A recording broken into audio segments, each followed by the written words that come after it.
தெளிவு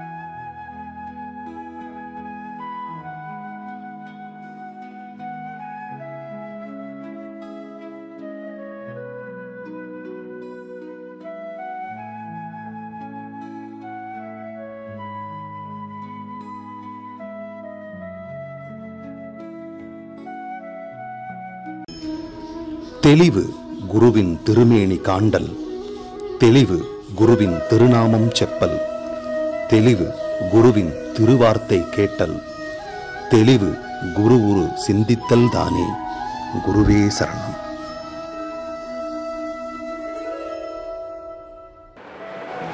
வணக்கம், நான் உங்க ஆத்ம நண்பன் பேசுறேன். பிரம்மஸ்ரீ தவத்திரு திருச்சிற்றம்பல சாது சித்தர் என்னோட குருநாதர் அவர்களுடைய மலர் பாதங்களை வணங்குறேன். நீங்க ரொம்ப சீக்கிரமா உணர்ச்சி வசப்படக்கூடிய ஆளா, அதாவது எக்ஸைட் ஆகக்கூடிய ஆளா, உங்களுக்கு இருக்கக்கூடிய பேராபத்து என்ன சார் இப்படி பயமுறுத்துறாருன்னு நினைக்காதீங்க. நீங்க இப்படிப்பட்ட நபரா இருந்தீங்கன்னா, இந்த விஷயங்கள் எல்லாம் நீங்க மாத்தலைன்னா உங்களோட வாழ்க்கையில பிரச்சனைகள் கண்டிப்பா வரும் அப்படிங்கறதுக்கான ஒரு எச்சரிக்கை பதிவு தான் இது. நீங்க எளிதில் உணர்ச்சி வசப்படக்கூடியவரா இருந்தா நான் சொல்லக்கூடிய சைன்ஸ் எல்லாம் உங்களுக்கு இருக்கும். அதை எப்படி மாற்றணும்னு சொல்லி கொடுக்குறேன். ஒரு பதட்டமான ஒரு மனநிலையை உங்களுக்கு இருக்கும் கண்டிப்பாக. அது எந்த சூழ்நிலையாக இருந்தாலும் நீங்கள் எளிதில் உணர்ச்சி வசப்படுறவராக இருந்தால் ஒரு பதட்டம் எப்போவுமே இருக்கும். இந்த பதட்டம் இருந்துச்சுன்னா உங்களால் எந்த ஒரு விஷயத்தையும் முழுமையாக செஞ்சு முடிக்க முடியாது. அதாவது இது இப்போ பண்ணிடலாமா, அப்படி பண்ணிடலாமா, அதை பண்ணலாமா, இதை பண்ணலாமா, இந்த ஓட்டத்தை நீங்கள் நிறுத்துனீங்கன்னா மட்டும்தான். ஏன்னா பதறாத காரியம் சிதறாதுன்னு சொல்லுவாங்க. ஸோ நீங்கள் இந்த பதட்டமான சூழ்நிலையிலையும் பதட்டமான மனநிலையும் பதட்டமாக மக்களை அணுகிறதையும் கொஞ்சம் கம்மி பண்ணிக்கணும். ஏன்னா இது உங்களுக்கு தெரியாது. ஏன்னா உங்களோட இயல்பே அப்படித்தான். நீங்கள் எளிதில் உணர்ச்சி வசப்படுற ஆளாக இருந்தால் உங்களோட இயல்பு அது. அது மற்றவங்க சொன்னாலும் உங்களுக்கு தெரியாது.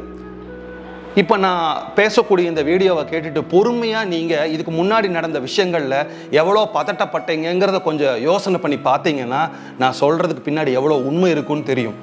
இது கண்டிப்பாக உங்களை மிஸ்லீட் பண்ணும். ஒரு ப்ரோக்ராம் பண்ண போகிறீங்க, இல்லை வேறு ஏதாவது செயல் செய்ய போகிறீங்கன்னா உங்களோட பதட்டம் எக்கச்சக்க செலவுகளை கொடுக்கும், எக்கச்சக்க பிளான் மாற்றங்களை கொடுக்கும், நிறையா மனிதர்களை கலந்து உரையாடக்கூடிய விஷயத்தை கெடுத்து விட்டுரும், கன்ஃபியூஷன் பண்ணி அதை கொலாப்ஸ் பண்ணி விட்டுரும்.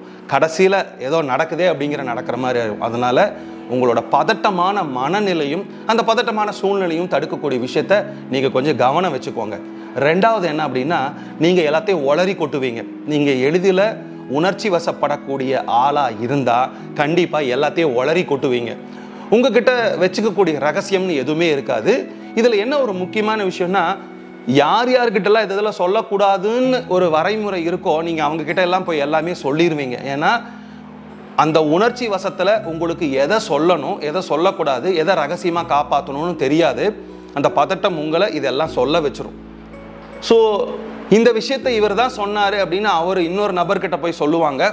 உங்ககிட்ட வந்து கேட்கும்போது நீங்கள் இன்னும் எக்ஸைட் ஆகி இன்னும் மனத்தில் பதட்டம் அடைஞ்சு அந்த சூழ்நிலை தடுக்க முடியாமல் இன்னும் பதட்டத்துக்குள்ளே ஆவீங்க. அதனால் எதை சொல்லணும் எதை சொல்லக்கூடாது அப்படிங்கிறத கொஞ்சம் யோசிங்க, கொஞ்சம் பொறுமையாக இருங்க. உங்களுக்கு கடைசியில் இதுக்கான தீர்வை நான் சொல்கிறேன். ஏன்னா எல்லா விஷயங்களையும் நம்ம ஓப்பன் ஹார்ட்டடில் சொல்லணும் அப்படிங்கிறது இந்த கலியுகத்தில் சாத்தியம் கிடையாது. ஏன்னா இந்த இடத்துல நம்மளும் கொஞ்சம் புத்திசாலித்தனமாக செயல்படணும். அதனால் ரகசியங்களை காப்பாற்றுறது இந்த இடத்துல ரொம்ப ரொம்ப முக்கியமாக கருதப்படுது. அடுத்தது மூணாவது விஷயம் என்னென்னா, இந்த மாதிரி எக்ஸைட் ஆகிறவங்களுக்கு என்ன இருக்குன்னா, எல்லாத்தையும் கொட்டி தீர்த்தரணும் அப்படிங்கிற ஒரு முனைப்பிலேயே இருப்பாங்க. அதாவது ஸ்கிப் பண்ணி ஓடுவாங்க. இப்போ ஒரு விஷயத்த சொல்லிட்டு இருக்கிறாங்கன்னு வச்சுக்கோங்களேன், ஒரு மெஷின் எடுத்து இந்த மெஷினோட ஒர்க்கிங் சொல்லிட்டு இருப்பாங்க. இது இப்படி வேலை செய்யுது சார்னு சொல்லவே இந்த மிஷினை வச்சா இப்படி நமக்கு கிடைக்கும், அப்படி நமக்கு கிடைக்கும் அப்படின்னு அடுத்தது ஓடுவாங்க. ஸோ எதையும் உங்களால் முழுமையாக சொல்ல முடியாமல் ஒரு விஷயம் உங்களை தடுத்துடும். ஏன்னா ஓவர் எக்ஸைட்மெண்ட், நான் எல்லாம் சொல்லிடுவேன், நான் எல்லாத்தையும் வாந்தி எடுத்து கக்கிடுவேன் அப்படிங்கிற மாதிரி ஒரு முனைப்பில் இருப்பீங்க. அப்போ என்னென்னா உங்களுக்கு வந்து எந்த விஷயத்த சொல்லணும், எந்த விஷயத்த எக்ஸ்பிளைன் பண்ணி முடிக்கணுங்கிறது இல்லாமல் அடுத்தடுத்து தாண்டி ஓடுவீங்க. இது உங்களுக்கு ஒரு அவசர புத்தியை கொடுக்கும். இந்த அவசர புத்தினால எந்த ஒரு விஷயத்தையும் உங்களால் முழுமையாக பண்ண முடியாமல் போயிடும். இதெல்லாம் இந்த மூணும் உங்கள் செயல்களால் வர்றது. இன்னொன்று, இது உங்கள் மனதை எப்படி பாதிக்குது அப்படின்னா, எப்போவுமே உங்கள் மனதை ஒரு ஆரோக்கியமாக இல்லாமல் ஒரு பதட்ட உணர்வுலேயே ஒரு பய உணர்வுலேயே எப்போவுமே இருக்கும். இது உங்களோட நேச்சராக இருக்கும். இதுக்கு நீங்கள் தியானம் பண்ணுறதுக்கு போய் உட்கார்ந்தாலும் அந்த தியானத்தை பழகிறதுலையும் அந்த தியானத்தில் உட்கார்றதுலையும் கூட அந்த பதட்டத்தை நீங்கள் பார்க்க முடியும். இது எப்படி சார் கன்ஃபியூஸாக இருக்குது, இது எப்படி சார் கடந்து வரணும் அப்படிங்கிறத நான் சொல்லி கொடுக்குறேன். இன்னொன்று, இந்த மாதிரி மனிதர்கள் வந்து ஈஸியாக நம்ம பிசிக்கலாக ஒரு விஷயத்தை பார்த்து கண்டுபிடிக்கலாம். எப்படி தெரியுங்களா? அவங்களோட உள்ளங்கைகளும் உள்ளங்கால்களும் அதிகமாக வேர்க்கும். நீங்கள் சில ஆளுகளுக்கெல்லாம் போய் ஹேண்ட் ஷேக் பண்ணிங்கன்னா அவங்கள பாருங்க ஒரு மாதிரி பதட்டமாக இருப்பாங்க. அவங்க ஹேண்ட் ஷேக் கொடுத்ததுக்கப்புறம் உங்கள் கையெல்லாம் ஈரமாயிரும். சில பேருக்கு ஸ்வெட் வரும், அப்படியே ஸ்வெட் பண்ணி அப்படியே கொட்டி தீர்த்துருவாங்க. ஒரு ஷிவரிங் இருக்கும், ஒரு நடுக்கம் ஒன்று இருக்கும் அவங்களுக்கு. இந்த நடுக்கமும் அவங்களுக்கு வந்து இந்த பதட்டப்படக்கூடிய தன்மையை வெளிப்படுத்தும். சில பேருக்கு வந்து கொஞ்சம் ஸ்டாமரிங் மவுத் இருக்கும். பேசுறது பாருங்க, யாரும் தப்பாக எடுத்துக்காதீங்க. சார் நான் வந்துடுறேன் சார் அப்படிம்பாங்க. அவங்களுக்கு திக்குவாய் கூட இருக்காது. ஆனால் அந்த சமயத்தில் மட்டும் அந்த ஸ்டாமரிங் மவுத் வந்துடும். வர்றேன் சார் அப்படிம்பாங்க. ஆனால் மற்ற நேரத்தில் நல்லா பேசுவாங்க சாதாரணமாக இருக்கும்போது. ஸோ இது இன்டைரக்டாக உங்கள் மனசோட நிம்மதியும் உங்களோட மனசோட அமைதித்தன்மையும் குலைக்கக்கூடிய விஷயமா இருக்கும். இன்னொன்று, உங்கள் மனம் எண்ணங்களை உற்பத்தி பண்ணிகிட்டே இருக்கும். இந்த மாதிரி எக்ஸைட் ஆகிற ஆளுங்களுக்கு எண்ணங்கள் உற்பத்தி ஆகிட்டே இருக்கும். இது ஒரு டார்ச்சர் மாதிரி இருக்கும். ஸோ இந்த விஷயங்கள் எல்லாரும் நீங்கள் வெளியில் வரணும் அப்படின்னா முதல்ல நீங்கள் உங்களை சுய பரிசோதனை பண்ணணும்.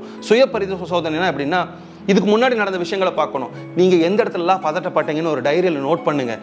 எந்த வார்த்தைகள் எல்லாம் சொன்னீங்க, தேவையில்லாத வார்த்தை எழுதுங்க, தப்பே இல்லை.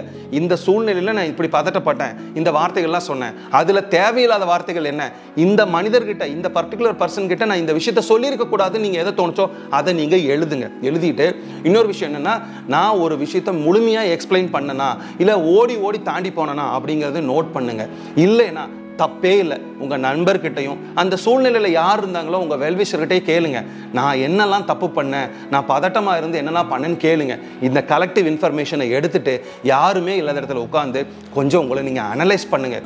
ஏன்னா இந்த மாதிரி பதட்டமாக இருக்கிறவங்களுக்கு, கை வேர்த்து கால் வேர்த்து எக்ஸைட்டாக இருக்கிறவங்களுக்கு என்னதான் மெடிடேஷனில் உட்கார்ந்தாலும் 1000 புத்திமதி சொன்னாலும் உங்களுக்கு அது சொல்யூஷன் கொடுக்காது. நீங்கள் உட்காந்து சுய பரிசோதனை பண்ணி நான் இதெல்லாம் மாற்றணும் அப்படின்னு அடுத்த சூழ்நிலைக்கு அதை இம்ப்ளிமெண்ட் பண்ணி பாருங்கள். அந்த இம்ப்ளிமெண்ட் பண்ணி பார்த்துட்டு கொஞ்சம் கொஞ்சமாக உங்களை மாற்ற ஆரம்பிக்கும் போது ஆட்டோமேட்டிக்காக உங்கள் கையில் வேர்க்கிறது காலில் வேர்க்கிறதெல்லாம் கம்மியாகும். இன்னொன்று, நீங்கள் ரொம்ப முக்கியமாக பண்ண வேண்டிய விஷயம் தியானம் கிடையாது. ஏன்னா சார் இப்படி ஆப்போசிட்டில் சொல்கிறாருன்னு தவறாக எடுத்துக்காதீங்க. நீங்கள் போய் தியானத்தில் உட்காந்திங்கனாலும் சும்மா இருக்கிறப்ப வர்ற எண்ணத்தை விட நீங்கள் தியானத்தில் இருக்கும்போது இன்னும் பல மடங்கு வந்து அது இன்னும் உங்களுக்கு கன்ஃபியூஷன் கொடுக்கும். அப்போ நாங்கள் என்ன சார் பண்ணணும் அப்படின்னா, யாருமே இல்லாத இடத்துல ஒரு இயற்கை சூழ்நிலையில் நீங்கள் சும்மா வெறுமனே அந்த இயற்கை சூழ்நிலையை பார்த்துட்டு முடிஞ்ச வரைக்கும் அதிகமாக டைம் ஸ்பெண்ட் பண்ணுங்கள். மனிதர்களோடு பேசாதீங்க. அந்த சூழ்நிலையில் இருந்துட்டு, இல்லை ஒரு பெட் அனிமல் இருக்கலாம், ஒரு அக்வேரியம் இருக்கலாம், இல்லைன்னா ஒரு பேர்டு இருக்கலாம், இது கூட நீங்கள் அதிகமாக டைம் ஸ்பெண்ட் பண்ணுங்கள். உங்கள் வீட்டில் இருக்க கார்டனில் டைம் ஸ்பெண்ட் பண்ணுங்கள். இந்த மாதிரி பண்ண உங்கள் பதட்டம் கொஞ்சம் கொஞ்சமாக கம்மியாகும். அந்த பூக்களை பாருங்கள், இயற்கையை பாருங்கள், அது எந்த பதட்டம் இல்லாமல் ஆரவாரம் இல்லாமல் அது என்ன விஷயத்தை கொடுக்கணுமோ அதை கொடுத்துட்டு எப்படி தன்மையாக அந்த தென்றல் எப்படி ஆடிட்டு இருக்குதோ அந்த பூக்கள் கிட்ட இருந்த அந்த மாதிரி விஷயங்களை நானும் இந்த மாதிரி மென்மையாக இருக்கணும், தன்மையாக இருக்கணும், பதட்டப்படக்கூடாது, எக்ஸைட் ஆகக்கூடாதுங்கிற விஷயத்த கொஞ்சம் கொஞ்சமாக கன்சீவ் பண்ணி எடுக்க ஆரம்பிச்சுக்கோங்க. அடுத்ததில் இந்த விஷயத்தை இம்ப்ளிமெண்ட் பண்ணுங்க. அதிலிருந்து ஒரு ஃபீட்பேக் எடுத்து எழுதுங்க. உங்க ஃபீட்பேக் கொஞ்சம் கொஞ்சமா குறைஞ்சு உங்க டைரி காலியாகக்கூடிய சமயத்துல மட்டும் இந்த எக்ஸைட்மெண்ட் கம்மியாகி பதட்டம் கம்மியாகி உங்க மனநிலை 100% சாதாரண நிலைக்கு வரும்னு சொல்லிட்டு இன்னொரு நல்ல சந்தர்ப்பத்தில் சந்திக்கிறேன். நன்றி, வணக்கம், குருவே சரணம்.